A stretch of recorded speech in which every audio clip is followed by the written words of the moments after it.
වෛද්‍යවරයෙක්, ලේඛකයෙක්, ගුරුවරයෙක්, මනෝවෛද්‍ය උපදේශකවරයෙක්, මනෝවිද්‍යා පර්යේෂකවරයෙක්, පුහුණු විශේෂඥවරයෙක්.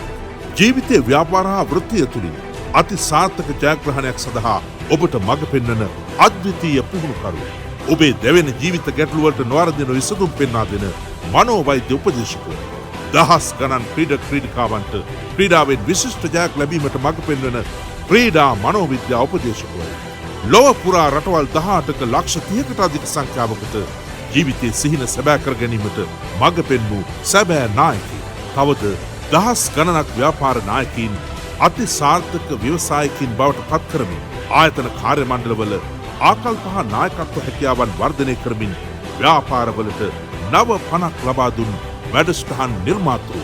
ශ්‍රී ලංකාවට මුලින්ම ඉංග්‍රීසි භාෂා ධන චින්තන හා පෞරුෂත්ව පුහුණු වැඩමුළු ක්‍රමය හඳුන්වා දෙමින් දැවැන්ත ආන්දෝලනයක් වෙනසක් ඇති කළ පුරෝගාමී පෞරුෂත්ව පුහුණු විශේෂඥ master trainer doctor Kuma ඉද්දමල්ලේන.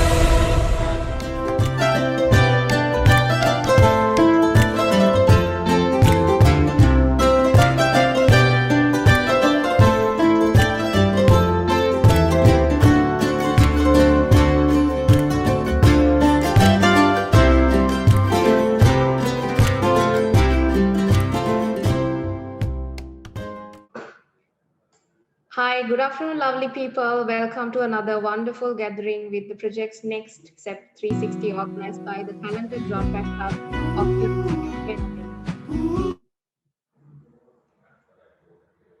Right, myself is Imesha Gajavira, and let me give you a brief introduction about the program today. For the 50th consecutive time, NextStep 360 is empowering youth by developing their professional and academic skills and bringing forth the powerful youth to the world from the public university system in Sri Lanka. What's special about this year's program is that for the first time in history, this program is brought to you virtually, allowing us to connect just with a click. So before we start off the session, let me remind you the usual guidelines on Zoom. Please keep your mics muted during the session so we can have an uninterrupted discussion. And we will be opening up the virtual stage for your questions to the panel at the end of the program. Okay, we all know how powerful a brand can be when we go to a pharmacy and ask for Panadol instead of paracetamol. When Panadol is just GSK's brand name for 500 grams of paracetamol, but still we call it Panadol. So your brand is your silent ambassador. Like always, we have an amazing panel here with us today with a great combination of multidisciplinary individuals who have walked through their entrepreneurial journey.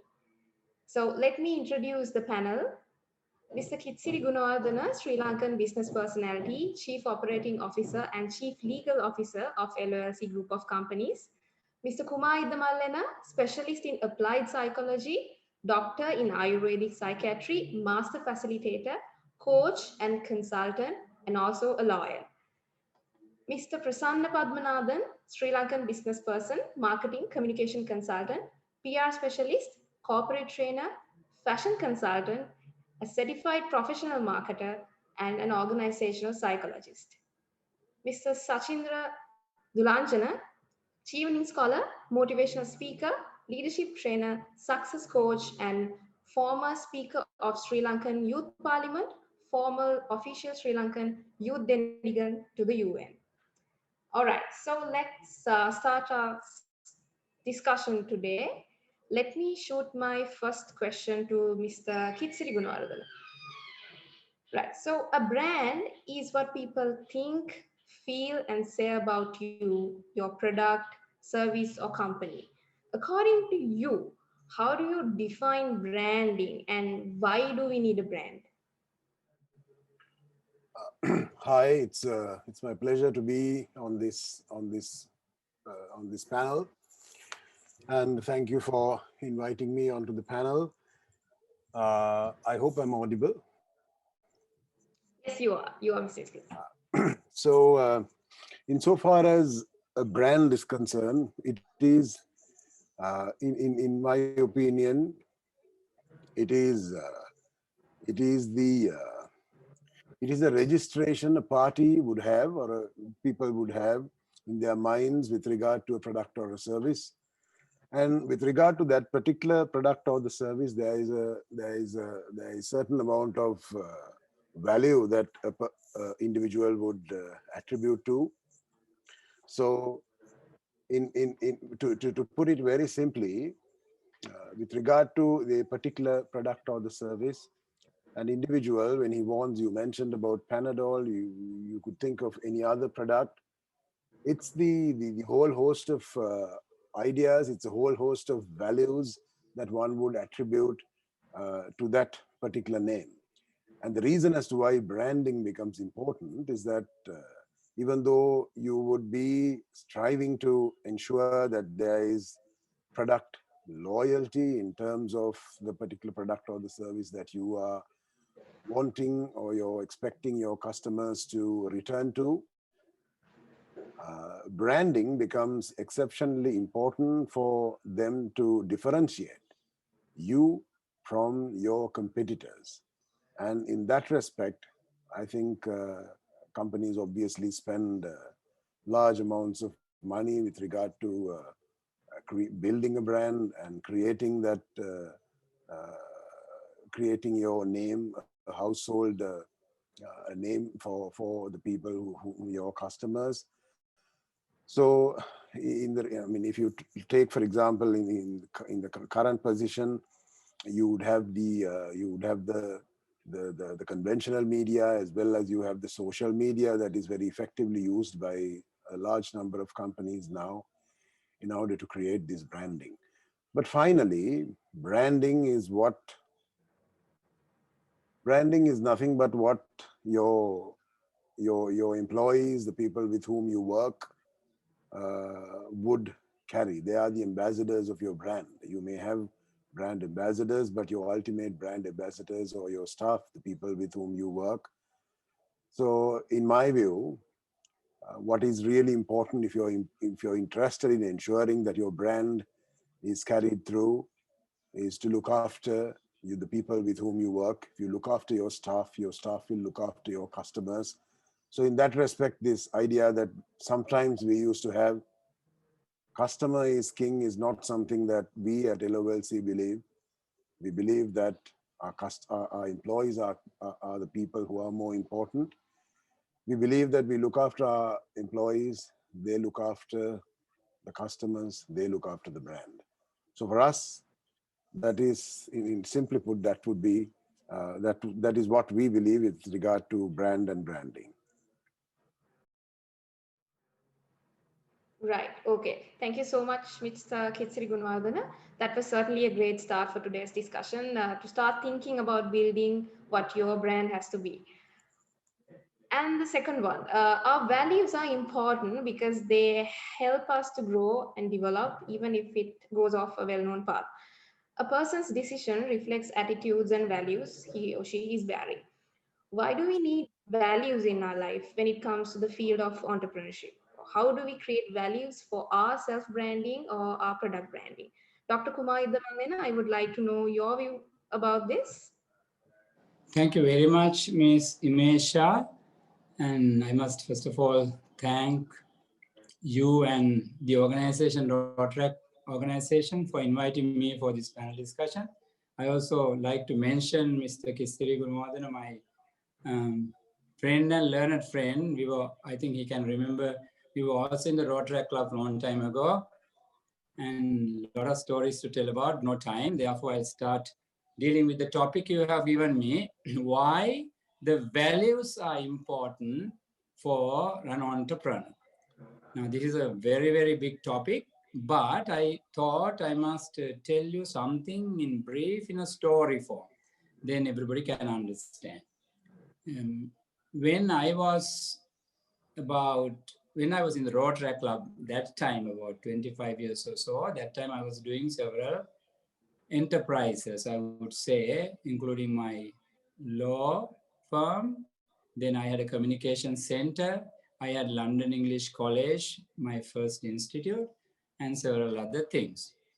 Then there was a time one particular day, one of my checks for about 6,000 rupees, check was about 46,000, because 6,000 was not there in the bank. It was bounced. Manager returned it, and I got really wild about it. Then I went to the manager and asked, why did you do that? Then she said, because you don't have 6,000. But she has been giving me orders many times, but this time she suddenly refused. With this story, I was really sad and upset about it. At the same time, that time I was fat, about 87 kilos. And then I was having a terrible headache, running here and there and doing legal work, my business work and everything. Then I was thinking, why? My mother was also not good with me because I didn't go for her birthday party even, because I was so busy. Then this is a life that I really don't like. I was asking me, why is this? Then I wrote down a list of values. What are my present ongoing values in my head? Everybody has a value list. Although they have not written it down, they have one in their mind. When I wrote it down, I wrote 14 values. The 14th one was health. That's why I was fat. That's why I was having headache and things like that. Then my 7th value was love. That is why I have not gone home for my mother's birthday. Love has gone to 7th one. First value was learning. Second value was teaching. I go overseas every time I get a chance to learn something new, come back and try to teach it to other people. Then the third value was honesty. Like that, I had 14 in the list. Because I have very little time, I'm just shortening the thing. It's a long story. Then my life is now not a happy life. I am earning a lot of money, but I'm not happy. Then is this what an entrepreneur wants? No. Then what I did was I wrote down all what I want in the future as a list, what I want to achieve. And I then looked at my value list and said, can this value list achieve these goals that I want to achieve? No, because I am a sick person now, headache, fat.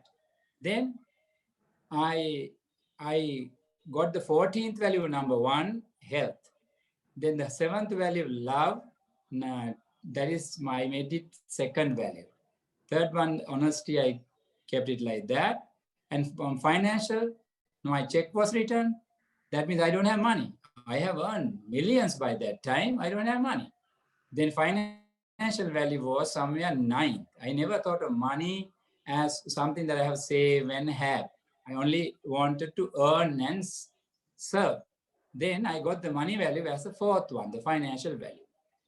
Then when I changed the value list, after about 1 year's time, everything has changed.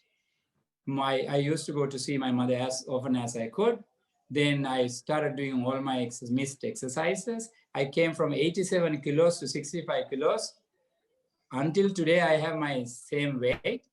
And then I also, honestly, I kept the same way. Whatever I do, I'm honest, I'm integral, and authentic. At the same time, 4th value, financial value, because I got it to 4th. Then also I bought my own land, I bought my own car. Now my whole life started changing. Therefore, now when we talk about why a brand entrepreneur needs values to build a business and the brand himself, because it's all about values. If you don't have the right values, you will someday become a very, very big businessman. But you will not be having the ultimate need that we have, the fulfillment. Many people think achievement is the key thing. Achievement is always you set a goal, then achieve the goal, set a goal, achieve the goal, set a goal, achieve the goal. Okay, you think I am happy. But it's not there. It is beyond that point, a little bit beyond that point, which is called the fulfillment. සිංහලෙන් කියනවා නම් ඉලක්ක සපුරා ගත්තට මදි. එතනින් එහාට තියෙනවා අපිට සන්තෘප්තිය. ඉලක්ක සපුරා ගත්තාම ඉන්නේ සතුට. ඉලක්ක සපුරා ගත්තාට එහායින් තියෙන සන්තෘප්තිය. Achievement, fulfillment. So every entrepreneur entrepreneur should be thinking of not about goal achievement, but about fulfillment. That is the real outcome that we are all aiming at.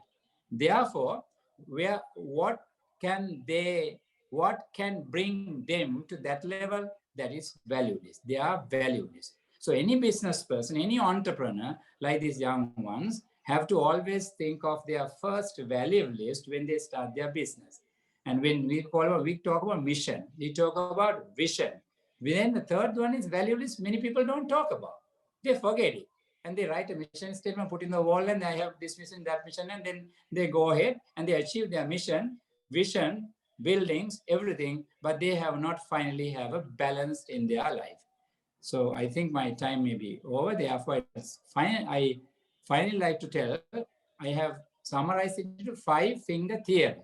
That is bodily success or physical success, mental success, then financial success, social success, and spiritual success. I had the 14 values in my list, but if somebody can think of all these 5 values as their major aspects that you can focus when you are trying to build a business, you will be a wonderful entrepreneur someday. Otherwise, you will be physically good, go to the gym, and then you will be physically good, but mentally down.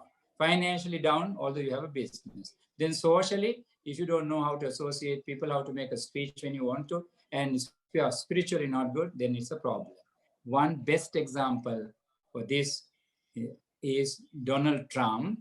He is a giant businessman, one of the top 20 billionaires in the world sometime back, and he became the American president. Now you see what happened to him in the last election, and his value list has not been in the right way, so that if he is a criticized individual today, I think he has achieved a lot, but never achieving fulfillment. සතුට ගොඩක් ලැබිලා තිබුණත් ඉලක්ක සපුරා ගැනීමෙන් ජනාධිපතිවරයෙක් වශයෙන් සන්තෘප්තිය කියන එක ළඟ අහලකවත් නැහැ කියලා දැන් අපි කාටත් පේනවා. So every individual who wants to be an entrepreneur someday, a successful entrepreneur, think of your mission, vision. As the third one, their value set, values like the parliament has the constitution. Constitution of a business is the value list. Right. Thank you so much, Dr. Kumar. That was an insightful answer. That's definitely useful for all young participants here. The importance of having a value system within from the very first stages of your life. Now, let me turn to Mr. Prasanna Padmanadan. A solid brand identity can be a critical groundwork for developing customer loyalty and retention, which can be a huge competitive advantage. How should a startup entrepreneur consider about this aspect? Right. First of all, thank you very much, the Rotaract Club of Peradeniya, for inviting me for this wonderful session, webinar. And thank you, Imesha, for doing a wonderful job there. So my name is Prasanna. I'm an entrepreneur and I build brands, not only in Sri Lanka, but in other parts of the world as well. So the issues or what I see in terms of building a brand identity, right? One thing that you need to understand that I see in Sri Lankan startups and entrepreneurs, right? When someone start a business, right? And when they are successful in that particular business, all the others think, okay, I could do the same, I could copy the same, and overnight that I could, build a brand, which is completely wrong. Right? You really don't know his success journey. You really don't know what that particular person has gone through. So you have no idea. Then you have started copying something what worked for another person. And people actually start a business venture or a startup because they think overnight they could become rich. Like in these Indian movies where you see this guy start a business of a start of a song, and when the song is over, the person has become a billionaire. Only happens in movies, not in real life. So if you wanted to create a brand identity, right, for your brand, right? So I'm actually talking as an entrepreneur where your brand plus your corporate brand, So that particular identity that you create need to be very distinct, right? Where it need to really stand out from your competitors, right? Now imagine a brand like Spa Salon, right? Now those days when you actually hear someone say, a guy say, hey dude, I'm going to a spa, people always had different thoughts, and it was not even considered to be something openly that you could tell. But imagine this particular brand, what did they do? They created a brand identity and made everyone feel, oh my God, for you to tell that I've gone to Spa Salon, it's a great deal, isn't it? It's a great deal, right? Because, it's luxury, it's upmarket, their style, and you feel, wow, that I've gone to Spa Salon. Early, it was considered to be that spa name was not a good. Recently opened their 105th branch in Lisbon, Portugal. Imagine 105 branches of a Sri Lankan brand. Isn't it something great, right? So distinct. You completely shift from what you were, what you associated a name of spa to something really, really unique. Your brand identity need to be memorable. People should be able to remember. Now, wherever you see a small apple that been bit, a small piece, you could easily relate, right? It's apple. Now, if you take a look at those days, Apple used to be a generic name, of course. Yeah, all of us remember. But when the name you hear now, when you hear the term Apple, do you remember the fruit? No, you remember the brand. Imagine how a brand name has replaced a generic name. So it's memorable. So you need to create a memorable identity, right? Scalable and flexible, your brand, right? You should be able to grow the brand, right? Yeah, you should have like a long-term plan for that brand identity, right? And then you could actually adjust it the way that it just goes, right? And your brand identity need to be cohesive, right? You have your business idea, you have your brand logo, you have your tagline, you have your values, you have your product description. Everything need to be cohesive. It need to complement each other, right? So this is about your brand. But as an entrepreneur, right, you also need to create a brand identity, right? Now, Odell, easily when you remember the term Odell, you remember Kithsiri Gunawardhana, although she is not the chairman of that company anymore, right? Ministry of Crabs, you remember Kumar Sangakkara and Maya Jayawardena, right? See, imagine how they actually became that particular person who represented their brand name, at the same time building their own identity. You are the face of your brand. So remember, when you get a chance to show your identity, where it will be like a press interview, it can be a TV program, even it can be a webinar that like this, that you're coming and talking, grab that opportunity and then show the world your identity, and through that your brand will be successful, right? People go to Kama Sutra because of what reason? People have a thought that Jacqueline Fernandez is going to be there. She's never been here. She only came for the launch, right? So imagine the identity people create, and that identity will help them to build their corporate brand. Yeah, I hope that is clear. Thank you. Yes, definitely. Thank you, Mr. Padmanadan. That's why you say we have to have our own brand, and have witnessed customers who stick with their brands for years without even switching to a better product or service, just because they are so much closer to the brand.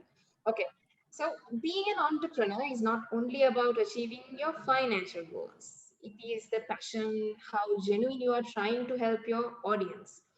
How do you reckon about authenticity for these young entrepreneurs? Mr. Sachin Dulanjan, can you add your thoughts about this? Yeah, thank you, Mesha. So first of all, good evening to everyone. I am joining this webinar from Scotland. Currently, I'm studying at the University of Edinburgh. So, and also I'm really happy Dr. Iddamallena is also there, because I was always look up to him since my childhood, because as a trainer, I really liked him since my childhood. So I'm really happy to be in this panel with him. So it's kind of privilege as well. So answering to your question, Mesha, first of all, For myself, as per my point of view, entrepreneurship is a mindset. So that's my first take on entrepreneurship. Then, answering to your question, I would like to share three things, key major things. First thing is you need to empathize as an entrepreneur because you need to think about how your service user or the product user feels. I would like to recall, I know there are a lot of undergraduates here from University of Peradeniya because I was also there as a visiting lecturer last year. So whenever I was lecturing you guys, whenever I was delivering lectures, I was always thinking, okay, what if I would feel if I seated there at your position? How would I feel when I see the slides from the back row? Likewise, always I try to empathize. I try to empathize how the service users or my audience feels. Because sometimes I have seen that entrepreneurs try to deliver products or deliver services without even giving a thought about the audience or their service users or the product users. And I also like to recall one of the scenes from the local teledramas. This teledrama was based on a cake production company. I can't remember the name actually, but still, uh, in one scene, there's a scene where two managers from the company comes to the owner's house. Then the owner was like treating these two managers with the cake from the same company and also with some tea.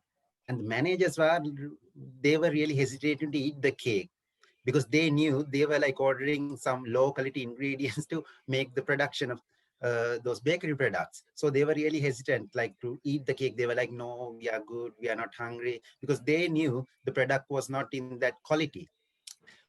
සිංහලෙන් කිව්වොත් අර කඩේ බඩු මුදලාලිට sure නැත්තම් එතනින් එහාට ඒක එළියේ කෙනෙක්ට විකුණන එක ලේසි නැහැ. So first thing, you need to empathize. Empathize about your audience, what kind of audience you are going to deliver your products and services. And secondly, you need to think about the bigger picture. What kind of a social impact you make. Then again, I'd like to recall my experience. Whenever I was delivering lectures, I never thought about like just finishing a course module or like preparing some question for the examination. But whenever I was looking at my audience, I always thought, no, I'm going to nurture thousands of young people in this country. I'm going to nurture citizens who can contribute to the development process of the country. It was not about just like finishing a course module or like teaching something, but I was always trying to see the bigger picture, the impact I made. And also, even if you are into like, just say that, let's assume that you are into food production, it's not just delivering some food products. Maybe your bigger picture would be you are creating healthy citizens by creating like producing healthy food. So always try to see the bigger picture through your entrepreneurship. And also, I would like to reiterate Dr. Iddamallena here, the fulfillment, enjoyment. Because sometimes you might have seen there are people in this world, they were with fame, they were with like they were financially sustained, but they take their own lives. Sometimes you might have heard of these incidents where the famous actors or singers, they take their own lives. They had everything like we are wishing for right now. The financial sustainability and also the publicity, the fame, everything. But why? Because the fulfillment factor was not there. So whatever things you do, you need to enjoy yourself first. Then only like you can like make sure that you can convince your audience or your product users, service users. So first of all, you need to enjoy your product. Sometimes you might have heard of these like practice in the food chains. Normally when the new recruitments are happening, what they do is they first let the newly recruited members to eat all the food items which they're going to sell in their food chain, because normally that's how they can like explain how it feels when a customer asks for a recommendation. Okay, what would you recommend for me? Then the member of that staff, they can explain it well. Okay, sir, this is like little spicy, or if you like some salty food, you can like have this. Likewise, in order to explain it, you need to enjoy it yourself first. So I would like to summarize the three things again. First, you need to empathize. And secondly, you need to see the bigger picture. Thirdly, you need to think about your fulfillment, because at the end of the day, we are here for a short time period on earth. So make sure that you enjoy every little thing you do. So those are the key three key things from my end, answering to your question, Nimesha. Thank you. Thank you so much. Thank you so much for your insightful answer. My next question is to Mr. Kithsiri Gunawardhana again. We have seen well-educated people getting failed, and people who are considered to be not well-educated are surpassing all educated people, and now in well-reputed positions. What do you think about this relationship between education and experience? Does experience play a major role in whatever the role that you are bearing?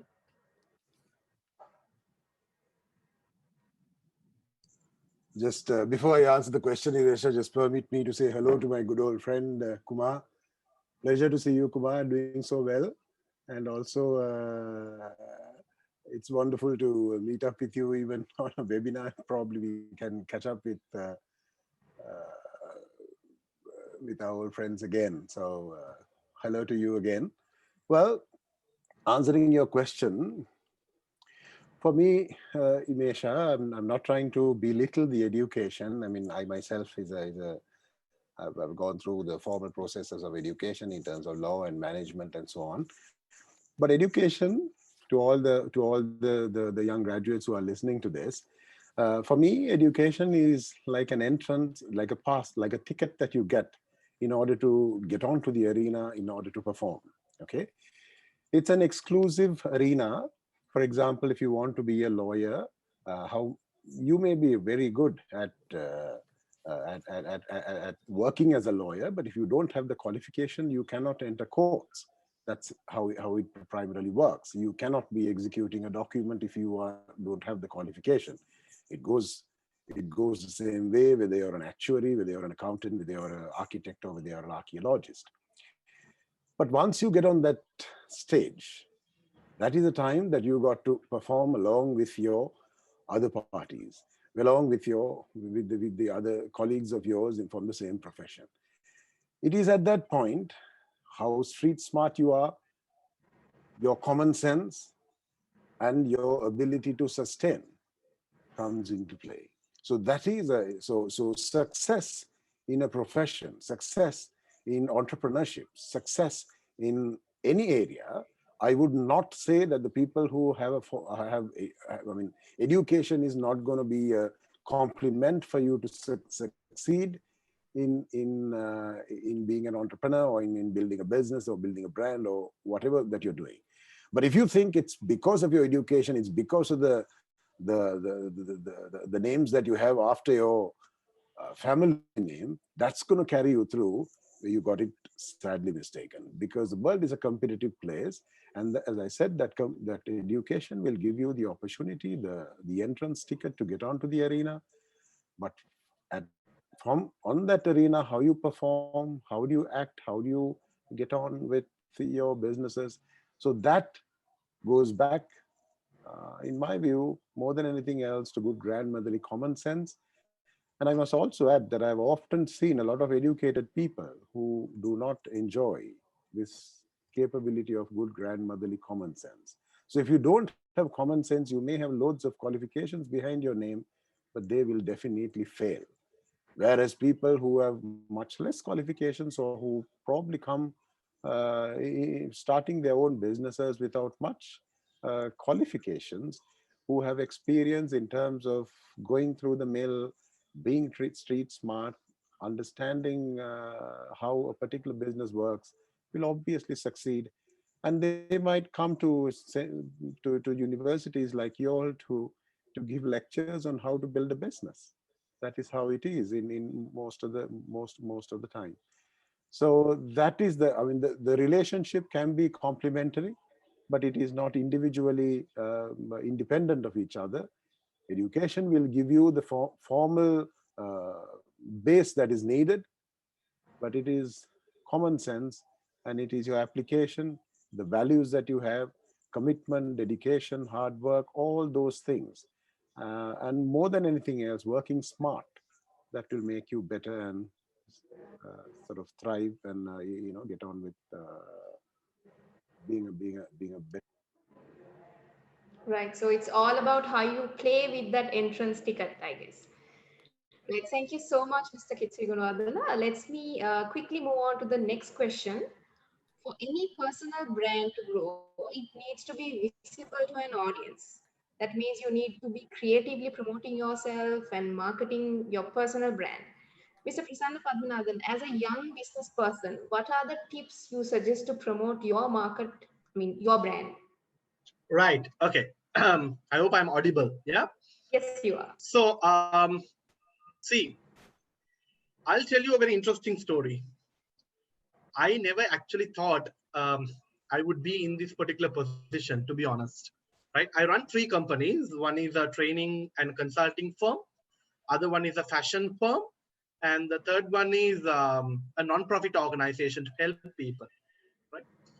So when actually I started, when I finished my degree at the age of 23, I had a biggest goal or a dream to travel around the world, but not with my money, but with others' money. Right? So that was my goal. So what did I do to achieve that is purely personal branding. Right? That's what I have used. So certain people tell, oh my God, Prasanna is over the top in the way that he does things on his social media. Everything is there. But what I tell them is, because what I do is there on social media, that is the reason that people approach me, right? I've trained almost 65 nationalities around the world, from US to Australia, right? And I'm 34 now, right? It was only purely because my brand is out there, right? Even when I go to an international event, right, to a country, like a dog, I could sense a photographer a mile away, right? And say sometimes in certain countries, it was very difficult to even take a picture, right? To, get the picture. But I make sure somehow I speak to that photographer and I make sure somehow I get that photo emailed or WhatsApp to do whatever. And then that is on my social media, that is on my website, right? When I was growing up, when certain media channels, certain press, when they approached me, even though I was so busy, I never said no for them, because it's free publicity, right? When you get something free that is coming from media, don't deny it. I know there are certain entrepreneurs, they say, no, I don't have time. No, you allocate your time for that, right? It's very important, right, that you get your name out there. Now, as a company, we really don't allocate budget for marketing. My company's face is me. Your brand face is you, right? So if you're not going to come out and represent your brand, no one else is going to do that. Even whenever designers, when they walk, in the fashion shows, at the last walk that the designer take, I always tell my designers, please go to the head ramp. Some of our designers, what they do, they are inside the, the backstage, and they will put only their head out. They're shy. You cannot be a person who is shy, who don't want to show your face. No, you represent your brand, right? So when you get a chance, make sure that you actually promote yourself. And also another important thing, I won so many awards, right, around the world. One of the major awards that I won in Sri Lanka is the Young Creative Entrepreneur of the Year award, which I competed almost with 350 people representing 27 creative industries, including merchandising, apparel manufacturing, photography, architects, interior designers, etc. And I was when they shortlisted 4 contestants, the finalists, it was me against 3 people from MAS, and I was 27 years old in 2012, right? And they had so much of experience. And when I won the award, I was so confused. How did I win it? And they said the amount of evidence that you have produced for your work was phenomenal, where the others couldn't produce it. I have evidence for every single thing. I have evidence, right? Even if someone tells me something good about me, normally what others do, they say thank you. But I always tell them, can you write that to me? Or can you send me an SMS? Or can you WhatsApp me? I have proof, right? So it comes in handy, right? When you want to build something, when you want to apply for certain things, right? I've actually been invited as a judge for Mr. Earth in 2011, right? One of the world's biggest pageants. You know what I did? I went there. I made sure my picture get flashed in every news channel, right? Then I got opportunities by various different countries. They invited me to judge Miss India, to Philippines, to Australia, to, that's how you build your network, by promoting you. There's nothing wrong. There's a fine line between boasting and personal branding. If you don't achieve things, but you put some, spices to this and, make it look so big, that is boasting. But exactly you tell what you have done, what you have achieved, it's personal branding. Yeah, I hope that's clear. Yes, that's really nice. Dear youngsters, try out these tips from today onwards and witness the difference. Thank you, Mr. Padmanabhan. Yeah. You're only good as the people you know, they say. Connections are the important part of your building a personal brand. Not only with your connections, help introduce you to, find others and expand your network. They'll provide you a growing list of testimonials that speak directly to your character. Mr. Sachin Dulanjana, as a person who has represented country in the international community, what is your advice for these undergraduates on making effective communication? Okay, Misha. So let me start like this. So I can recall one of my experiences in Thailand when I was attending one of the UN Security Council events. I got this opportunity to meet and talk to the former Prime Minister of New Zealand, Miss Helen Clark. So I was really enthusiastic about it. So right after the session, I went to her. I got an opportunity to talk to her. I was asking, how did you do that? In a country where like most of the men in parliament, how did you manage to get into the prime minister position? She gave me the golden advice. If you want something, you go and get it. So I think it's the same thing for entrepreneurs as well. So in creating connections, you need to be bold, because most of the times I have seen that sometimes our undergraduates or students, they are really hesitant to create new connection. They are like a little scared to go to people and talk to people and make new connections. I'm really like what Mr. Padmanabhan wrote about, about self-branding, because if you have done something good, there's nothing wrong in like marketing it or like sharing it with other people, and that's how you create connection. Most of the times, what normally I do, I just promote myself with the things I have done. And that's how I get opportunities to maybe to attend another conference or to deliver another speech. So it's all about creating connections. And also I would like to share two key things here. One thing would be start from the low-hanging fruits, because sometimes we think that, okay, creating connection means you need to get to know CEOs or like big people in the companies, but start with your own circles.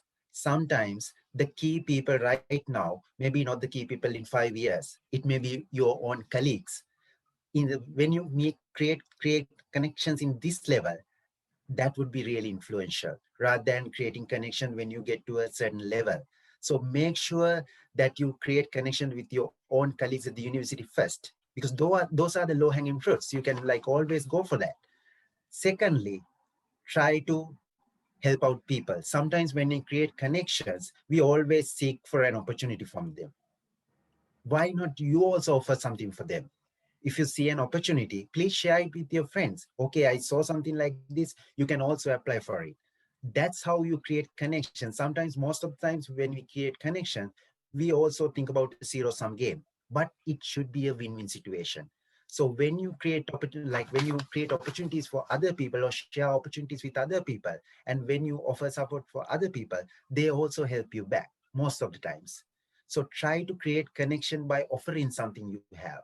It can be a little thing. Maybe like I know many of you guys are into social media.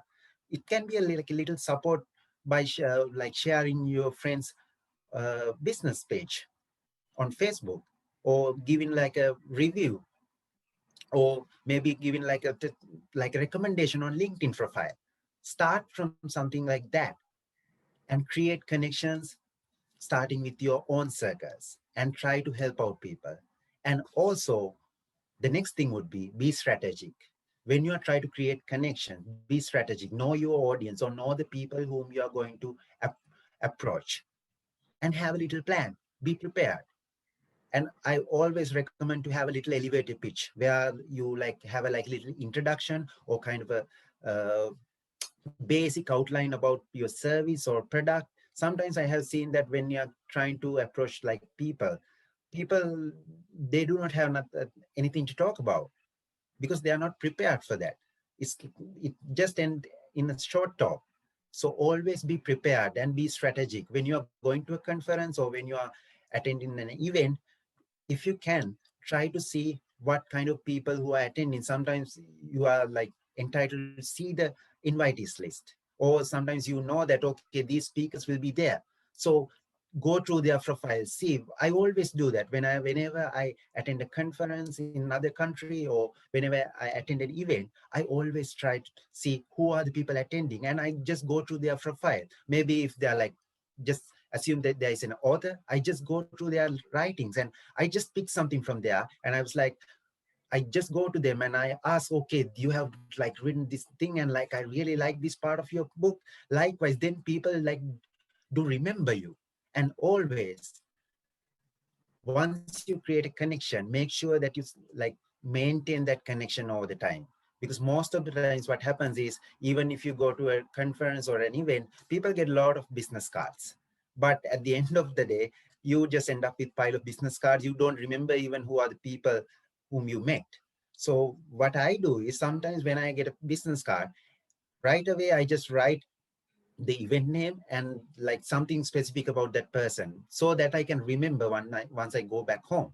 And also I try to maintain that connection. Maybe I try to get connected to them via LinkedIn, or I just shoot an email to them, because then only people remember you. Because like if it is like someone like a key person, they might like speak to like hundreds of people in one particular event. They might not remember you. But whenever I go to an event or meet some new people, I always try to maintain that connection. And also I can remember like in 2016, I was in New York attending the General Assembly, and I was representing my country there as the official youth delegate for Sri Lanka. But that journey, as Mr. Padmanadan very correctly mentioned, that was not a journey which I make overnight. First, I joined United Nations in 2012 as a volunteer, and my job was to distribute caps and water bottles. But even at that time, I had the dream to go to New York and meet Miss Ban Ki-moon. I had like a big dream, but at that very moment, I was just distributing caps and water bottles. That was my job as a volunteer. But what I did was, since 2012, I was trying to creating connections. I always approached people. I talk to new people, make sure that they remember me. So that's my take on that. Be strategic and always try to start from the low-hanging fruits. Thank you, Misha. Thank you so much. Network is the network, and it definitely makes sense. Thank you so much, Mr. Kithsiri Gunawardhana. Dr. Kuma Iddamallena, I would like to direct this question to you. It is that part of management that involves planning for building up interpersonal relationships and human resource needs, including recruitment, selection, training, and development. What are the psychology-related management factors that an entrepreneur should consider when it comes to human resource management? Very good question. Now, when you think of an MD, I always ask in my entrepreneur programs, how many of you are MDs? Good. Then I ask the next question, tell me the meaning, or how many of you know the meaning of MD? Then say managing director. Good. Then I say no, mad dog. Now you recruit somebody and then you allocate some amount of work, then that person, you presume, okay, he will do it as I expect. And then he does it. At the end of the work, the job given, you come and blame. Burwa. Kade kayavane, omane veni mang war karanne kiwwe kiyala. Onna then kiyano. Then I always tell them, ask back. Aapa wahanna boss game. Ei burwa hena mawa pat kale kiyala. Eto MD eka mad dog kiyanne එයානේ පත් කරන්නේ. එනම් පත් කරලා ඉවරලා පවරන්නෙත් එයාමනේ. මම මේ කෑල්ල කියන්නේ විශේෂ හේතුවක් නිසා. I say always recruitment is everything. And psychological factors ගැන කතා කරනකොට recruitment is everything. If you upset the recruitment, everything is in chaos. හැම එකක්ම ඒතර අවුලක තියෙන්නේ. For example, one more thing I have to tell you, psychological, when you say psychological factors, when you recruit, it is not that easy. I can tell it. I also have sat in various recruitment boards, tables to help people, help company leaders, CEOs, just to psychologically measure it. But it's not that easy. It's not that easy. Why? People are always different. They have their own personality profiles. If you recruit that, that's a saying, popular saying, appoint the right person for the right job at the right place, and with the right duty list and all that. But it's not that easy to appoint the right person. Therefore, one main psychological factor that an entrepreneur should consider is recruitment. Learn to recruit your people. I told you I also have been running few organizations, business enterprises. I learned many things by experience. You asked Mr. Kithsiri earlier, the experience of education is important. I also have learned various subjects, but I learned many things. I'm talking to you now, not from the things that I learned from my degrees, but from my experience and from my blood. Then when I look back and see, where did I go wrong? Why did I go wrong?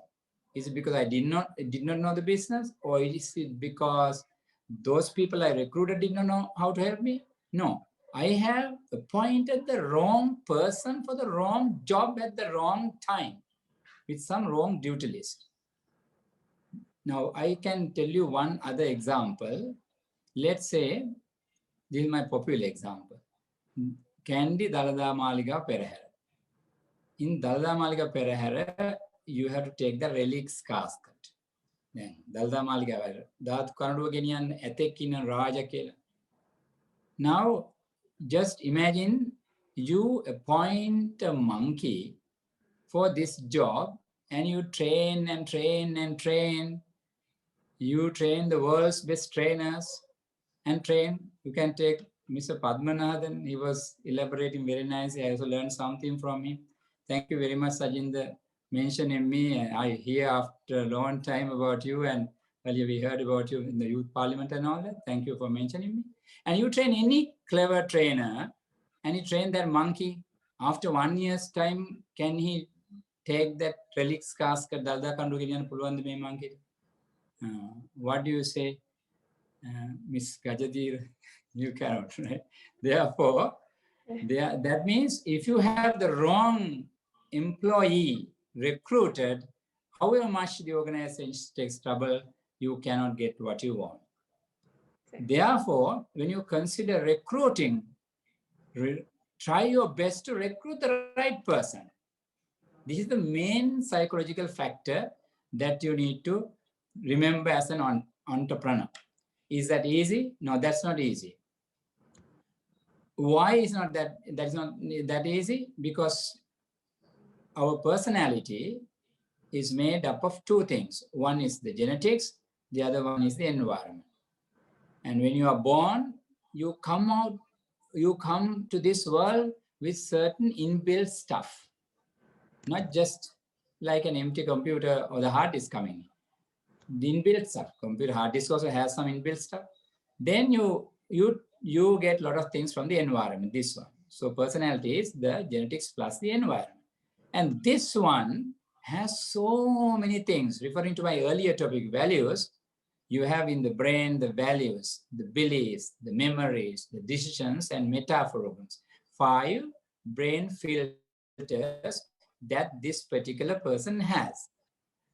And whatever you say to him or whatever you give him, and whatever things you give as a duty list, he is affected by his value list in the brain, belief list in the brain, memory list in the brain, decision list in the brain, and meta programs. Meta programs is a little bit of deeper subject. All these 5 filters. Therefore, that's not that easy. Now, these days, I do consultations, counseling, all that. When entrepreneurs come about this recruitment thing, and sir, I tried to recruit this one, it did not succeed. Now I have got a new person. I am still not happy with, but I really need one, badly need one. My answer is don't recruit. Until and unless you are sure that person is the right person, don't recruit. Then how can I run? Just run. Just run your organization by yourself and your wife, no problem. Wife also will not be a right recruitee most of the time. Wife is a wife. But a wife also should be appointed to your business only if she has the basic qualifications plus the experience plus that passion to do that thing and that right brain bent for that. Otherwise, wife is not becoming the right recruitee. Therefore, don't recruit. Why? Because when you create, it is easy not to create a problem. But if you create a problem, and when you try to solve the problem, you always create another 10 problems. So what is easy? Easy is not to create a problem. Therefore, don't recruit. You run it as much as you can. Be small as long as you can. Then at a particular time, when you can recruit the right person, then recruit that person. That is my new theory. So because we have limited time, there are so many other psychological factors about this. But I think of your recruitment, and I made my tagline, recruitment is everything. Dr. Kumar, you're an expert in this area, so perfect fit matters. And I hope it was a great piece of information for the youngsters out here. When it comes to goal setting, many people don't know where to start. They know that they want something, but they don't know where to start or how to go for it. Even personally, I know there are plenty of people like that outside. What features of goal setting are important if you want to ensure they are more likely to be successfully achieved? Mr. Prasanna Padmanadan, please share your thoughts about this. Right. Okay. So goal setting now, see, obviously the students or entrepreneurs over here, they know the process of goal setting. Someone would have actually taught them that you need to set smart goals. The goal need to be specific, measurable, achievable, realistic. So all of us, we have heard these theories over and over again. But why those goals are not being achieved, right? One main thing I need to tell you, so this all what I'm sharing through my life journey, right? I'm sharing from, what I have come across. The main problem is people have goals in their head, but it's not visible in front of them. They don't see the goal. You have to see the goal to achieve that particular goal, right? Visualizing that goal really helps you to achieve that, right? Now, I'll tell you, I'm so glad to share this platform with Dr. Kuma Iddamallena because once I was a kid, right? I was a kid, you won't even know who I am, right? He came to Unilever to do a motivational seminar. Then I was standing there as an intern, right? Like an intern trainee, so scared to face people, see people. I was just, all those big shots were there. I was like there. And then he said to close our eyes and visualize things, right? I actually visualized one day I need to be like him. And I never thought I'm going to share this platform with him today, right? And I was just 20 years. This happened 14 years back, right? So your visualization of your goals can actually take you to another level, right? And write down. At the age of 21, I wrote my strategic success life plan, right? Which actually mentioned, another great doctor, right? Called Dr. Neomal Balasurya made me write that particular, strategic success life plan. I'm so glad when I turn back on that particular goal, whatever I wrote, I have achieved more than what I've wrote on that particular list. I still remember he said, when I wrote, I wanted to be featured in Rupavahini, ITN and things like that. He got angry with me and he said, you should put higher goals. You should put that, BBC, CNN. And be mindful, in 2015, when I went to London for London Fashion Week, I was invited to the BBC for an interview. right? And that was actually written in that particular book. When I go back and see, you need to, first of all, when you write your goals, when you build your goals, don't laugh at your goals. When you laugh at your own goals, I see when certain people, when they write their goals, and when I say, why you have written something very small, right? Write something major, write something big. They always look at me and then in a very weird way. If you are not confident about your own goal, no one else, will be confident or believe in you. Remember that, right? Dream big. Put your goals in a big way, right? Don't limit yourself. We have a lot of issues about the way that we were brought in, right? Now, Potikale indala, like in Sinhala, they say, Davalina dakinnepa, right? And some people say, oh my God, this guy wanted to do 101 things. He's not going to succeed. People have told me things like that in my life, right? But only one thing I believed. My goals, I was very clear, I was very focused, and very importantly, I've always put a timeline to that particular goal. I have to reach to this level at this particular point of time. Sometimes you might not go there, but you would have reached at some point, right? I wanted to, quickly share some slides here. Like, it won't take more than 1 or 2 minutes. Now, as I told you, can you see this particular slide that I posted? Yes. Right. You take a look at this particular slide, it gives you, and this was the company I worked as a trainee, as an intern for 6,500 rupees salary, right? And I went and applied to become the management trainee of this organization. Out of 6,000 applicants, only 6 people got picked. And I never got picked, being a gold medalist of my university. That day I thought I need to somehow get into this organization one day at higher level. In 5 years' time, they decided to pick 10 influential people of the country to become their board of advisors. And I became the youngest board of advisor. I have hair over there. Now I don't have, right? When I started in the fashion industry, I was just as a writer. I used to go for fashion shows, sit, review, do writing, right? But again, I thought I want to make a name there, right? And it took me 10 years to achieve my goal as the president of Colombo Fashion Council, right? To the eminent, platform to uplift the Sri Lankan fashion and industry internationally. A lot of people had so much of barriers on achieving these goals, right? But you should never give up. My biggest 2 milestones in my life in terms of goals, which I always dreamt, was one is this: when I was invited by Team Barack Obama to come to the White House to speak about the world's creative economy. I was an ordinary boy who comes from a very simple family with no background politically or whatsoever, right? But I was so clear. And another major thing that happened to me is when I was invited to the Buckingham Palace to meet the Queen and the Prince. And that is where you see me, I think 5 years back, with hair and without beard. Now it's like the other way around. So always, right? So that always remember, right? Always remember that you can create your own destiny. I can see all those youngsters over there, almost 104 of them. They had their dreams, and don't be scared to dream big, right? Don't be scared to dream big or have other goals in life. Like the way Sachin said, he started small, but he had that goal to get to, New York. All of us are like that, right? So I hope that would have given you some sort of a social proof that anything is possible, right? If you dream well and if you have clear set of goals. Thank you.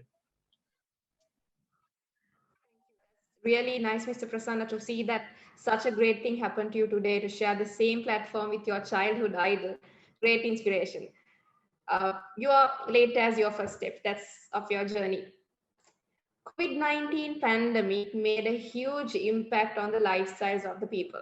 Mr. Kithsiri Gunawardhana, as a senior level personnel in one of the large corporates in the country, can you tell us how this has affected the working aspects and what are the effects of this on the economy and starting up a new business? Well, I look at any disturbance a little differently. Yes, COVID-19 is a worldwide disaster. There are those who believe that we have made it into a disaster, which is much bigger than what it really is. But any distraction like that, any disaster like that, also creates a world of opportunities. If you look at the companies that I work, I also work, other than the roles that you mentioned, I also work as I overlook the insurance companies in the group. When the industry suffered 5% setback in general insurance, LOLC had 16% growth. In non-motor, it had a 31% growth. Okay, so in any type of calamity, any type of disaster, or any type of extraordinary events that take place, you are led to believe that, well, everything is bad, my goodness, things are not going well. But you also must remember that such situations give particularly young people, people who are trying to get into a particular area of business, a world of opportunity, a world of, it creates tremendous amount of opportunities. And that is always the case in any kind of situation. So in terms of COVID, see, the discussion that we are having now was something which was extremely novel by last March. I don't think we had this kind of meetings, which are very productive during the time that which was pre-COVID. So COVID brought in the importance of people, and I think most companies who were able to withstand the changes. I mean, Sri Lanka is known for its resilience when it comes to loads of stuff. I remember some time ago, maybe Kuma remembers as well, when there was the central bank bomb went off. I was working at the Securities and Exchange Commission at that time. Our officers were, that was a weekend, our officers were brought down to shambles. But in 3 days, we had the stock market running again. And that is how resilient a nation this country is. So COVID-19 has brought in a lot of issues economically as well as health-wise, yes. But I think as young people, it's important that you look at from a positive aspect and look at the kind of opportunities it has brought. And look at the ability, see, as opposed to some time ago, we live in a world where we could address the whole world from the living room, like what we are doing now. We can talk to the whole world, something which was absolutely unthinkable time that when Kuma and I were young. Okay, so all these things in terms of social media, in terms of technology, has brought in so many opportunities. So I think it's what is important is not to be pessimistic, and also to really inculcate the ability to make decisions. One of the big issues that I see in most companies, as well as young people who join our company, is that I don't know whether this is because of the university or whether this is because of the type of education or the religion or the parents or whatever. I see that in the government, I have worked in the government sector as well as in the private sector. One of the worst things that I see in a lot of people, not only young people, but even people who sometimes work for a long period of time, they're damn scared to take a decision. So people who are able to make decisions without sort of fearing of that ability, I think really succeed in life. And corporates who are able to take decisions very quickly and look at the opportunities that came about with COVID and who motored along, I think they really succeeded. It could be the people who are delivering food. It could be the people who are selling products like insurance, or found other mechanisms of reaching people who are sort of at home. So yes, economically there is a setback. But I think if you look at from a company's perspective or from a personal perspective, people who just took this, are taking this in their stride and thinking of this as, well, fine, COVID has happened. There'll be future COVIDs. In the past also there were COVIDs. The world has to go on. So forget about lamenting about this, but get on with life. That approach will make a difference between people who probably will have an economic setback as opposed to people who will really do well in life personally, as well as corporates who will really motor along. And that's something that I could share with you. Yes, just like you said, tough times are there. You just have to change and adapt accordingly for the existence. And there's always a silver lining. Thank you, Mr. Kithsiri. Our next question: time is more valuable than money. You can get more money, but you can't get more time. Good entrepreneurs always try to invest the time instead of wasting it. How do we make a time effective? How do we focus on something with a sheer will? Mr. Sachin Gunawardhana, can you add your thoughts to this? Yes, Imesha, before answering to your question, I would like to say something about which Mr. Padmanadan said. I would like to say, I would like to second him. Every word he mentioned, you dream big. Because even if I see myself now, I'm currently in Scotland, I'm studying University of Edinburgh. I don't know whether you will believe me or not. 10 years back, I couldn't even express myself in English. But even at that time, I wanted to study in like a world-class university, and currently I'm here in Edinburgh. And also I wanted to run for a position in one of the largest student union here, and I ran for it and I won it. So I'm really proud of it as a Sri Lankan. So I'd like to say every word he mentioned, it's true. So you need to dream big. And coming back to your question, yes, you can dream big, but there is only limited time. So how can you effectively make use of this time? So I would like to share two things with you. One, you need to prioritize your work because you know that there are plenty of work out there, but you need to prioritize. Unless you prioritize your work, it will be really hard to manage your time. That's why I have seen most of the times, maybe undergraduates or young entrepreneurs, they always complain about having less time or having like lack of time to complete their work. That happens mainly because you don't prioritize your time, prioritize your work. So in order to do this, maybe you might have heard of this Eisenhower toolbox about time management. So two factors. One, you need to see whether whatever the task you're going to do, whether it is important. And next thing would be whether it is urgent. If it is urgent and important, you can do it right now. But if it is something important, but it's not something urgent, maybe you can schedule it. But make a start, but you can schedule it. Maybe you can do it later. And if it is something really urgent, but it's not important to you, maybe you can try to delegate it to someone. And also there are certain things which are also not important as well as urgent. Maybe you can give a thought about those things, whether you don't do it or not. So that's the first thing, prioritize your time. Then I would like to share a little method with you, the timers method. Maybe this can be important to the undergraduates here when you do your studies. So first divide your tasks up. You can divide your tasks up and then set a timer, like maybe 25 minutes or 30 minutes. Then you can work in a focused way against the clock or on one particular task, maybe for 25 or 30 minutes. Then take a break for 5 minutes, repeat it again with another task. So once you are done like 3 or 2 sessions like this, then take a longer break.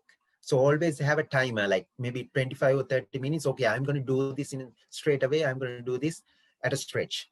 Then move on with another task, because sometimes there can be limited opportunity to take breaks. So in that case, try to switch between your work, switch between your tasks. That is also sometimes effective when you are like having like feeling stressful, when you are really busy, or when you are like piled up with your work. So try to switch between tasks. And also, most importantly, you need to take breaks, because sometimes people think that, okay, if I work at a stretch, I'll be able to be more effective.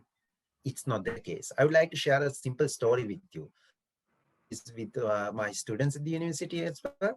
So once upon a time, there was this woodcutter who was working for a furniture seller. So he was providing the timber for this furniture shop. So he was newly recruited. So he was really enthusiastic about his job, and he was really hardworking. So on the very first day, he went to the jungle and he tried to cut down many ash trees possible. So on the very first day, he was able to cut down like 10 trees. Then he was really happy. That's his first day. So on the second day, he was working much harder, but unfortunately, he could only cut down 8 trees, 2 less. He was a little worried because he was working harder than the other day, but on the next day, it was like the number is reducing. On the third day, the number came to 6. He could only cut down 6 trees. He was really worried because he was working much harder, but still he couldn't produce the result as he expected. So he was talking to the furniture seller about this. See, I was trying to work hard, but still I couldn't deliver the results as I expected. Why this happened? Then the furniture seller or the furniture shop owner asked the $1 million question. Did you take time to sharpen your axe? That's what happens in our life as well. We try to work harder, but still we don't take some time to regain the energy we lost during the process. So always try to see yourself as like your own mobile phone. You always charge it, right? That's how our self-work as well. You need to take some time to recharge yourself. Sometimes people think that, okay, if I work at a stretch, I'll be able to deliver more effective results, or I can be more efficient. But unless you take your time for yourself to regain that energy, it will be really hard to deliver the results you need to deliver. So always I know every one of us has only 24 hours, but what matters is the way we use it. So, and also another tip would be try to count the time by seconds. Then only you will be feeling that time really counts. Because sometimes people think that, okay, I'll do this next year or next month. But when you try to count the time by seconds, you know that even now your timer is up. Because we have only limited seconds on this earth. Even now our clock is on. So make sure that you count your time in seconds. So 3 things: prioritize your task, and also try to use like methods like timer method, and also try to take some breaks in between your tasks, because sometimes unless you regain your energy, it is really hard, whether you're an entrepreneur, whether you are a student. Because I also believe that sometimes people think that when you say entrepreneur, it is someone who sells goods. It's not the case. Even if you're a doctor, even if you're a lawyer, even if you're a student, still you can be an entrepreneur. Maybe you can sometimes it's your own self you make as a brand. So make sure, being an entrepreneur, be positive, dream big, and have a plan, be bold. That's my message for you. Thank you so much, Mr. Sachin. A great piece of guidance and advice. Our last question for today's sessions, I'm going to direct to Dr. Kuma Iddamallena. Leaders are an essential part of company success. Great leaders enable teams to achieve goals through their clear direction and support. What are the distinguished characteristics that should be developed in an entrepreneur to lead towards success?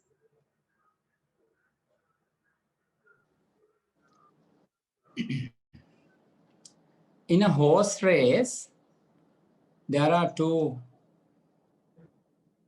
sizes. One, the horse; the other one, the person who rides. Then I ask my audience, which will cause the victory of the race?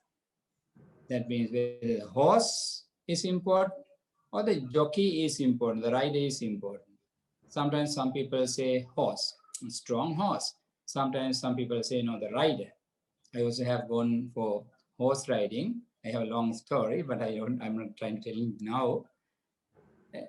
Actually, it is the rider, the jockey.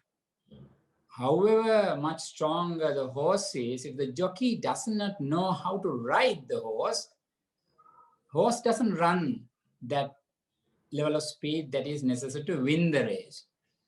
I have experienced it while learning to ride the horse. That means as Imesha said rightly, it is the leader who has to lead with the proper direction. Then you're asking me what are the psychological characteristics that a leader should develop in him to be a successful leader, successful entrepreneur. There are so many. Referring to Sajinda, I can tell first most important thing is sharpening the saw. Sajinda, there's little more part to that story, but not the one you said, but it is connected to that. When that man asked, you look very tired by cutting the tree. Why don't you sharpen the saw? Then he looked at that guy and said, Isaiah, I have no time. So that means he has no time to sharpen the saw, but he's cutting. So as the first one, taking from Sajinda, is sharpening the saw. Continue to learn something every day as a leader, because your brain needs stimulation. Otherwise, brain stops growing. Your neurons will stop growing now. My friend Kithsiri told, when Kuma and I were young, but I would say, Kithsiri, you still look young, and I'm still 27 in my psychological age. Therefore, why we still remain young is, of course, Mr. Prasanna Padmanadan and also Sajinda, all look young. No hair on the head is a different matter. Prasanna also look young. So to his age, we look young or we remain young because our neurons continue to grow, because we continue to learn. So learn to sharpen the saw. When you get out of the university, don't think I am having a graduation. I'm a graduate now and I know how to do it and do it. No MBA person has quickly built a business in a short time unless he was born to do that. That is not that easy, although we say. Now Mr. Prasanna says and shows the photographs and all that. He's born to be that kind of a person. So, of course, you need environment support, visualization and all that. When Sajinda says, I'm here, I did this, he's born to be that. I always say, you be yourself. Therefore, you need to sharpen the saw. Second one, most important is every leader should be a very good organizer. You need to organize everything, formulate, we say. Visioning time, every day you need to take visioning time. Even as students of the university now, you need to have visioning time. If you want to conduct this, Imesha is doing this very nicely, very good. I'm very happy to see a person like you conducting this so successfully, like an American girl, I see. So how? You have organized it so well. Sorry. Can you hear me? Yes, we can hear you. Oh, one second, this went off. 1 second.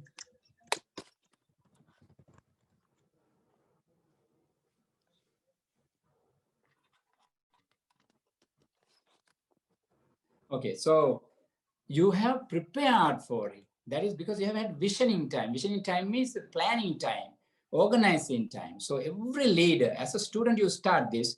Every leader every day has to allocate some time for visioning, planning. Then you plan, and then what should you do next? You need to have communication time. You have to communicate it to your team. Many leaders don't do that. You go just recruit a manager, manager, can you do this? Yes, I can do, sir. Okay, do it. Then you just give it.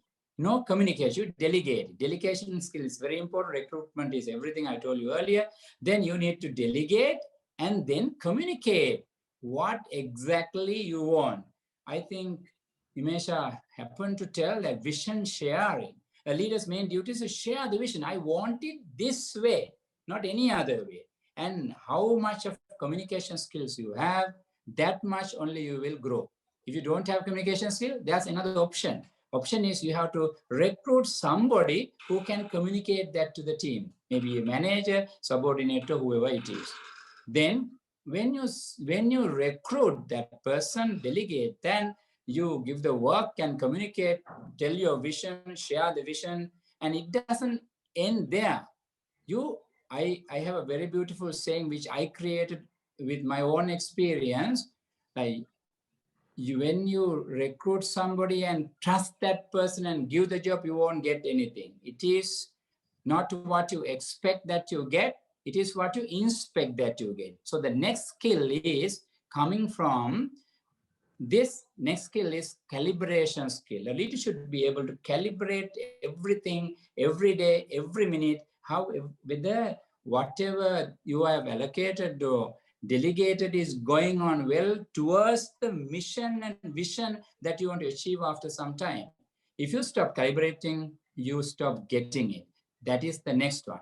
Then another very important skill that you need to develop is the celebration skill. Many leaders don't have.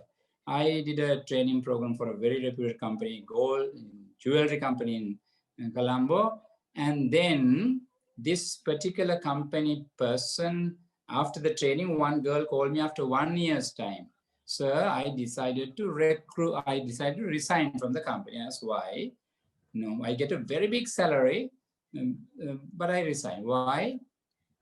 He's a very good boss, but he's too strict, and sometimes he hurt our mind. People, some leaders misunderstand that merely because you pay a very good salary and bonus and all these external rewards, you call it, that everything will be fantastic. No, people needs two types of rewards. One is external reward, and the other one is internal reward. External reward is the salary, the bonus, the incentive, everything. Internal reward is very good girl. You have done the job very well. Keep it up. Thank you. Thank you for helping me for this project. So this is internal. Now, so there are some other entrepreneurs, they don't pay that well, but they pay less, but they appreciate like that very well. Fantastic, nice, good boy like that. Then people remain for some time, but if you're not having external rewards, they still leave. So that a leader should have the skill to celebrate, means both sides you need to reward the people. That skill you need to have. Then as the most important thing out of all this is communication skill. Because if your communication skill is not developed, it doesn't mean ability to speak like a great speaker. It means ability to send across the message to that person to deliver what you want. I can tell you one small story. I hope I have little time. Once I had 36 members in my staff that time, 2-3 enterprises. And some people went out of my place and they started my own business using a similar name, which was also later on an issue for a case. I filed a case. Kithsiri අපි lawyers ලානේ ඉතින් ඒ නිසා අපිට උන ඉතින් කවුරු අපිට උරුත් මොකක් කරලා තාලම තමයි නිකන් ගෙන නඩුවක් legally punish කරනවා දැන් නම් හිතනවා බොරු වැඩ කියලා ඉතින් නඩුවක් දාලා 6 people arrested first time in Sri Lanka for intellectual property law. And among these 6 people, there was one person who was the manager, not the manager, actually he was called group director, some big title. Then he was also there. He was with me and he resigned. I gave a nice letter also for him at the time resigning. But he has also gone and joined them because they have offered to give double salary. Then I called him. I said, I'm going to file a case against all these people. You will be arrested. What do you say? He said, sir, don't be. I have 2 daughters, you know. Then why did you do this foolish thing? I have given you a very nice letter. He said, then he said, you see, you didn't pay me well. I didn't pay you well, but I paid you this much. Yes, but it's not enough. Then I told him, my problem, you see, Mr. I'm over the phone now. He is in the other place now working for him. Mister, you see, these days, although I paid you that much, these are the problems I had. Those days I had enough of problems in my personal life, in my love life, marriage life, in my business life, so many problems, health, everything. Then I told all the problems and say, if I cannot pay you that much even, he really understood. I heard he was little crying like. He was saying, sir, I'm very sorry. He was about 50 years. I'm very sorry, sir. Now only you tell me all this. If I knew all that, I would never leave you. That time, only I understood how important communication skill is. So I have not communicated to him. I always thought these are senior people, they understand me and I understand them and I give them salaries. So So what else? But you see, we always go wrong in our communication. Therefore, as a leader, as a business entrepreneur, develop your communication skill every day. Then under communication skill, one is coaching skill, how to coach an employee. Second one is counseling skill. When there's a problem, a counseling skill, that is just to counsel. It's different from coaching. Coaching, counseling, then managing skill. You have to manage your people. If not, they will manage you or themselves. ඒකත් මං හදපු කියවන මගේ අත්දැකීම් වලින්. ඔබට ඔබේ මිනිසුන් ඔබේ මිනිසුන් පරිපාලනය කළ යුතුය. නැතිනම් ඔවුන් ඔබ පරිපාලනය කරයි. නැතිනම් ඔවුන්ම පරිපාලනය කරගනිති. මේක මට ඒ විදිහට මුණා. මුණා නිසා මං කල්පනා කරලා කාගේද වැරද්ද මමනේ ජෝකිය. මගේ නේද මගේ මොකද්ද වැරද්ද මම මැනේජ් කරේ නෑ.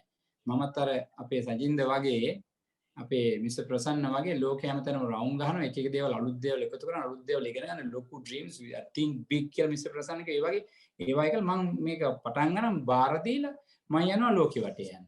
හැබැයි හොඳ දේවල් වලට තමයි යන්නේ. මම ආයෙ අලුත් මිෂන් එකක් කරන් එනවා මෙහෙට. ඒ වුණාට අපේ මිනිස්සු නන්නත්තර වෙලා. If you don't manage your people, managing skill එක අත්‍යවශ්‍ය සාධකයක්.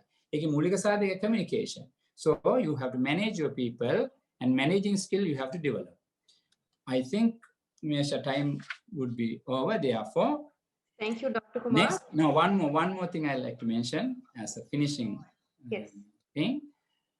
One most important thing. There's a sad news for the entrepreneuring university graduates here, and a happy news also. Sad news is you are all not born to be entrepreneurs. Please remember that.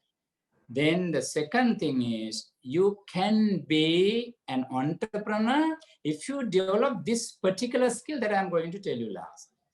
That is the will to stay in your determination. Sajin will approve, Kithsiri will approve, and Mr. Prasanna will approve, agree with this one.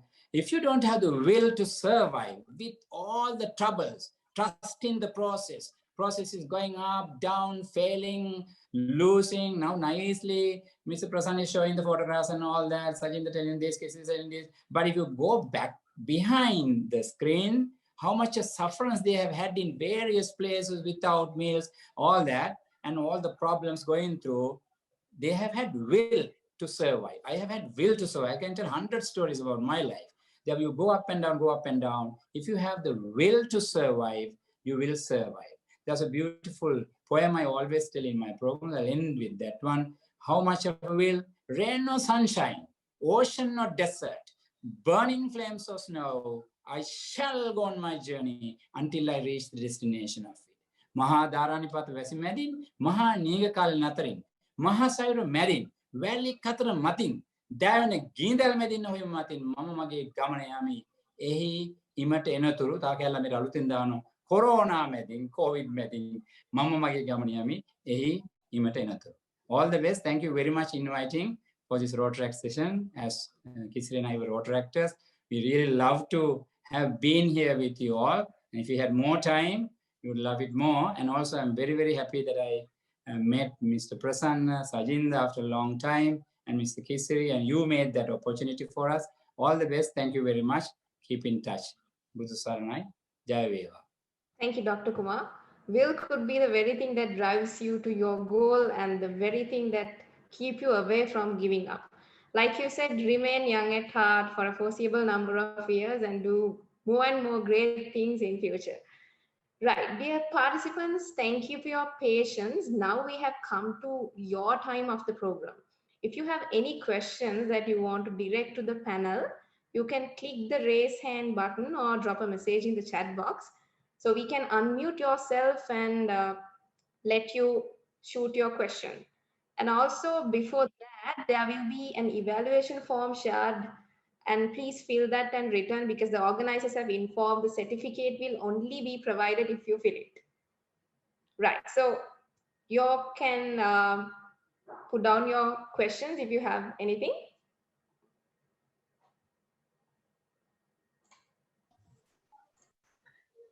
First of all, I would like to ask a question from Sachin sir. how to break down a goal in order to achieve it smoothly.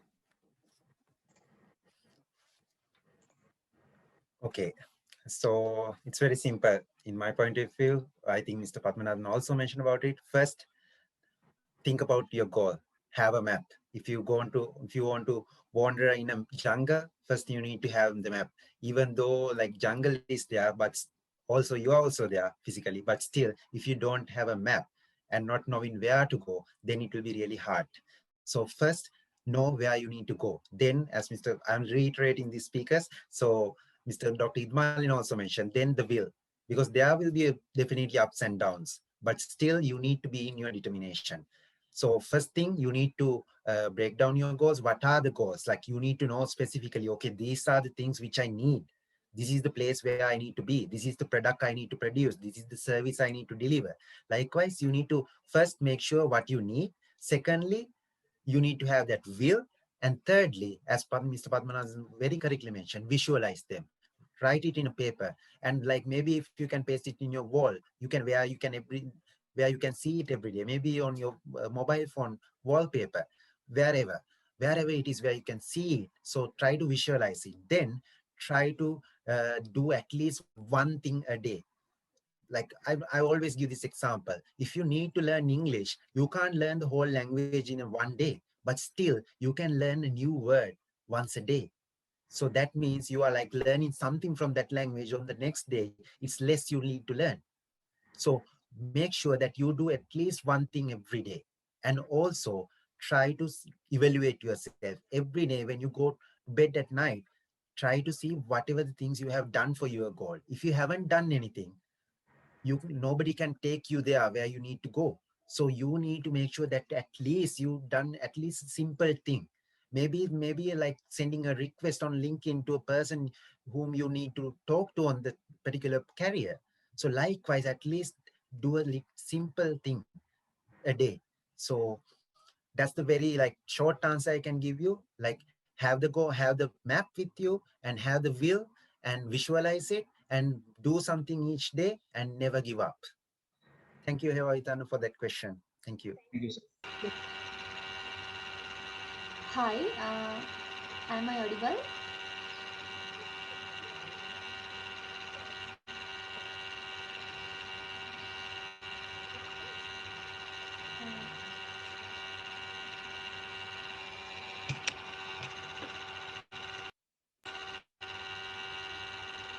Can you hear me?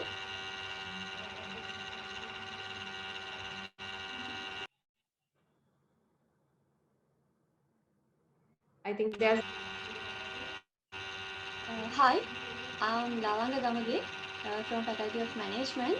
I got some questions to ask from Mr. Prasanna Padmanadan.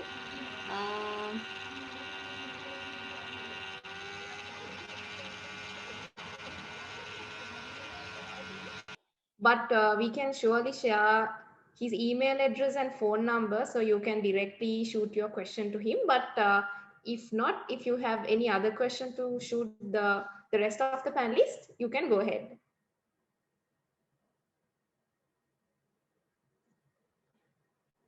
All right, I think she is facing a bit of a test. Yeah, I would like to ask a question from Mr. Kuma Iddamallena.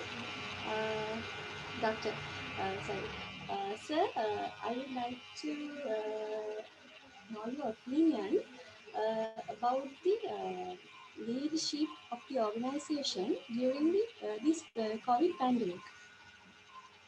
Like, what are the new things that leaders got to do?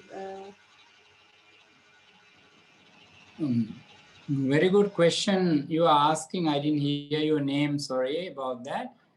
Very, very good question. And I have been talking about this to many, many entrepreneurs from the very first month of COVID. COVID-19 period is, I think Mr. Kithsiri mentioned, that is not a very big different thing suddenly happened in the world. It has been, there have been many, many occasions like that. Recessions have been there. Recession can avapati, Arthik avapati in 2008 also, I can remember. Americans were getting out of their rent houses and taking things on their head. in a queue, they were going CNN short. So that this has been a normal thing. At the same time, only thing is infectious, very fast spreading. Entrepreneurs or the leaders' main thing is to have power to survive. I told you the willpower, will to survive.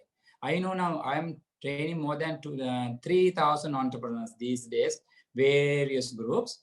Now, I know some of the entrepreneurs are already dead, not by corona, mentally dead. Because when it comes, what do all the time throughout the day? They watch television and they get the news. How many are dead? How many are dead in London? How many are dead in Scotland, Sajinder's place? How many are dead in Brazil? And then they fill their brain with all unwanted junk. Then what happens? They don't have power to think of their business. And even Ayurveda says, Prasannatmendriya mana swastha bhava gena katha karaddi manasata prasanno dev pamanak danna කියලා තියෙනවා. ඔයාට නිරෝගී වෙන්න ඕන. එහෙනම් healthy businessman කෙනෙක් වෙන්න ඕන නම් මේක මේ news බල අරව බල ඉන්න එක නවත්තලා තමගේ power එක හදාගන්න. There are 3 powers that a man should develop. One is physical, that the force, physical force. Then that means power physiology. Then the power language. Then the power focus. ඔක්කොම අතීතේ බලලා මැරිච්ච කට්ටිය බලලා මාර ප්‍රශ්නයක් වෙන්න යන්නේ කියලා ඊට පස්සේ හිතන්න ගත්තොත් අර මොකුත් තේරෙන්නේ පේන්නේ නැතුව බයක් විතරයි දැනෙන්නේ. බය දැනට කෝර්ටිසෝල් ලෙවල් එක ඔළුවේ වැඩි වෙනකොට චින්තනේ නැති වෙලා යනවා. හිතා ගන්න බෑ මොකක්ද කරන්න ඕනේ කියලා. Instead, you have to focus for the future. What you really want after corona. When corona is over, what am I going to do? How am I going to survive? Then you look at the picture, and they were talking about visualizing. Think of the picture you really want to achieve. ඒක දැකලා ඒකට මම වැඩ කරනවා කියලා game TV එක of කරලා game බෑලා එළියට walk එකක් දාලා you just go for a walk and do some gym workout or do some yoga session and stay powerful. I tell you, stay in momentum, stay in high level of energy in your mind. Mental state එක හොඳට පරිස්සම් කරගන්න ඕනේ. Then use the language, right language, power language. And ගොඩක් ව්‍යාපාරිකයන් මොකද මේ දවස්වල හිතන්නේ අනේ බිස්නස් උත් දැන් කඩා වැටෙන යන්නේ මේ කොරෝනාන්ද මුකුත් කරන්න වෙන එකක් නැහැ කියලා කියන්නේ. I said stop. Tell, I can manage, I will do it. I am powerful. මොන කොරෝනාවද දැන් මගේ බිස්නස් කරන ගොඩාක් කට්ටිය ඉන්නවා. මේ කොරෝනා පීරියඩ් එකේ මං කතා කරලා අහපුවම සර් පින්සිත් දෙනවා සර්ට මං සර් fantastic game එකක් මේ දවස්වල තිබිච්ච ණය ඔක්කොම බේරුවා. කොරෝනා දවස්වල yes මට මාර ප්‍රශ්නයක් තියෙන මේ මිනිස්සු එනවා කෝල් එනවා මට වෙලාවමදී ඒක ඇසම පස්සේ කතා කරන්නම් කියලා තියෙන කණ්ඩායම් ගොඩක් ඉන්නවා. අන්න ඒකට අර જાතිය ජීවත් වෙන අය. එහෙනම් first most important thing that you should do during the COVID-19 and after that is stay powerful, maintain your 3 powers, that is power physiology, power focus, power language. Then everything will flow to you. A law of attraction everything will flow to you when you have that mindset. If you have the opposite of that mindset, then everything will go away from you. That's what I can tell you in brief. So many things to tell, but in brief.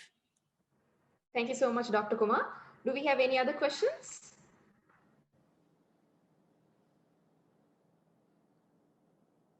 All right. We have a question in the chat box from Ovin. It's an open question. How can we measure our own personal performance? So I would like to direct it to Mr. Kithsiri. Would you like to add your thoughts on this? Personal performance is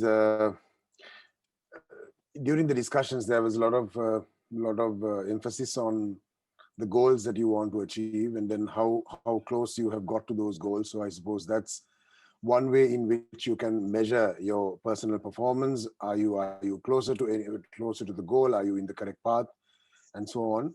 But my personal thought on these matters is that see, as a person, how I measure what should I say? My personal performance is every second whether I'm happy. That's my simple philosophy in life, is that I'm happy whether I'm happy. Yes, I have goals in life, but I would emphasize the importance of enjoying the ride more than achieving the goal, because goals sometimes, even though you have set yourself to achieve something, often the external environment causes you to change those goals. For example, in February, we had certain goals that we have set in our companies, in the number of companies, different goals were set. But along came COVID and we had to change course and then do different things. So that kind of change is important to think. But from a personal perspective, as I think Sachin also mentioned, I mean, if you live till 80 years, you live for about 31,000 days. So we can do the math and find out how many more days productive life we might have. So I think it's important that every moment in life, whether you pursue a career in fashion designing, whether you a career as a corporate executive, or whatever you do, or you sell mangoes on the road, I think it's quite important that you're able to go home or end the day being very happy, and every second to be happy and enjoy that journey. I think for me, while I appreciate the fact that you must have goals and you can measure your personal performance by getting closer to those goals, realization of those goals, I think for me, the personal preference in terms of personal achievement is whether I was in control of during my day, and whether I was happy, whether I lost control, if I was not, I was able to be calm and patient and get on with life and enjoy every moment. I think for me, that's the personal preference and personal performance. Right. Thank you so much, Mr. Kithsiri. I got another question to ask from Dr. Kuma Iddamallena. Sir, we can see most of the organizations are downsizing because of this crisis. They have settled to lowering their recruitment interest and all. But I think like they can recruit the top talent people and get through this.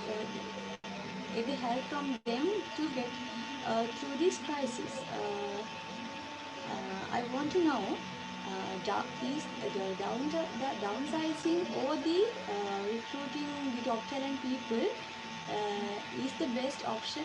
What is the best option among these two that companies can go for?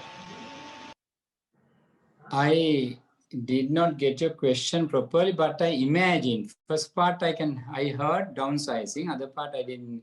Some recruitment or some thing I heard very vaguely.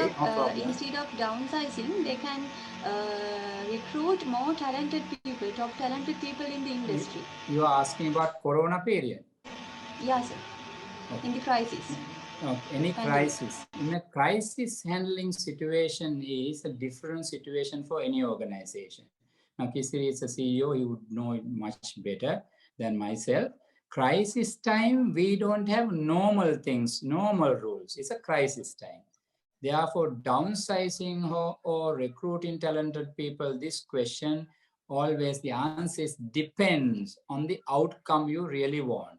At the very beginning stage, what entrepreneurs, what I said to my entrepreneur groups was, don't let people go because they are innocent. They will go and they will curse you immediately. How can they earn a living after they go home? That's first thing at the very beginning. Then when it starts becoming worse, first wave, second wave, etc., okay, be cautious now. Now you said recruit talented people. It's a very, very challenging thing, recruiting talented people. I told you earlier, recruitment is very challenging. Then it is easier do this way in a period like this. Of course, this question is a little bit I mean, too early for people like you all, because you are still not, I presume you have not still started a business.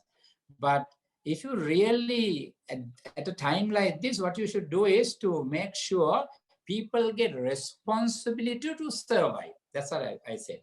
එයාලට වගකීම දෙන්න ඕනේ පැවතියල්ලා දැන් මෙන්න basic salary එක මෙන්න ඔයාලගේ බෝනසස් අරවා මේවා බේසික් සැලරි එකට එහා ගිහිල්ලා ඕනම් බෝනසුත් ගන්න පුළුවන් මෙන්න මේ දේවල්ට මේ කොරෝනා පීරියඩ් එකේත් කරන්න පුළුවන්. Because we are also something, then communication comes into matter. We communicate. This is the situation, this is our level, and we are now at this level, so we can't survive now. So we are all in trouble. Therefore, you have to get to the 5th gear. Paswini gear ekata dala high speed dala yanna one. Ar wenada wage social media, Facebook bala arwa me gathering වැඩ කරන්න I will work from home අර එහෙම කියලා ගිහිල්ලා වැනි හිටියොත් කරන්න දෙයක් නැහැ. එහෙනම් බුදු සරණයි වාට ඔයා ගෙදරම ඉන්න වෙනවා social media බල මේ දවස්වල එහෙනම් get your responsibility to survive with us. And so it's not downsizing whether recruiting question, it is what outcome you really want. Now, for example, some companies, as I know my entrepreneurs, they survived much better than any other time in the history. When a kavadavat නැති විදිහට හොඳට survive වුණා, කට්ටියට හොඳට පඩි ගිහුවා. මොකද ඒ කට්ටිය අර energy එකෙන් වැඩ කළා වැඩි ගානකුත් හොයාගත්තා. ඒ කාලේ තියෙන systems වල ගිහිල්ලා online presence, digital presence, website එක මේ වගේ zoom වැඩ අරම ඔක්කොම කරලා යන්න පුළුවන් ඉක්මනින් ගමන ගියා. ඒ නිසා සල්ලිත් හෙව්වා. සමහර අය අතරේ මේ මුකුත් නොකර අර ඇල්බර්ට් අයින්ස්ටයින් කිව්වනේ world is changing in a rapid journey and if you don't change you lose the game. වල ගේම් එක නැති වෙනවා changing speed එක අපි change වෙන්නේ නැත්තම් කියලා. එතකොට එහෙම වෙන්නේ නැති ඔහේ කට්ටියුත් බලන් ඉන්න දැන් මේක ඉවරයි දැන් තියෙන්නේ කරුණ දැන් ඉන්නේ TV එක ගාව remote control එක දාලා බල ඉන්න කට්ටිය දන්නේම නැහැ යාගේ business එක පවදා වහන්න වෙනකම්. So that it is not downsize in recruiting, it is a matter of outcome oriented behavior that a leader should have at a time like this. Thank you, Dr. Kuma. I hope that was a great answer. And since we don't have any more questions, yes, I think we can wind up. So we have now come to the end of our program today, and it was an informative session with so much of knowledge sharing with a brilliant panel. Once again, thank you so much to Mr. Kithsiri Gunawardhana, Dr. Kuma Iddamallena, Mr. Sachin Dulanjana, and Mr. Prasanna Padmanadan, who unfortunately had to leave the meeting a little early, and for sparing your valuable time here with us today at NextStep 360. Have a great year ahead with hope, success, and happiness until we meet again in 2021. And I'm winding up with a small quote for the day. Excellence is not a skill, it's an attitude. Have a great day, everyone.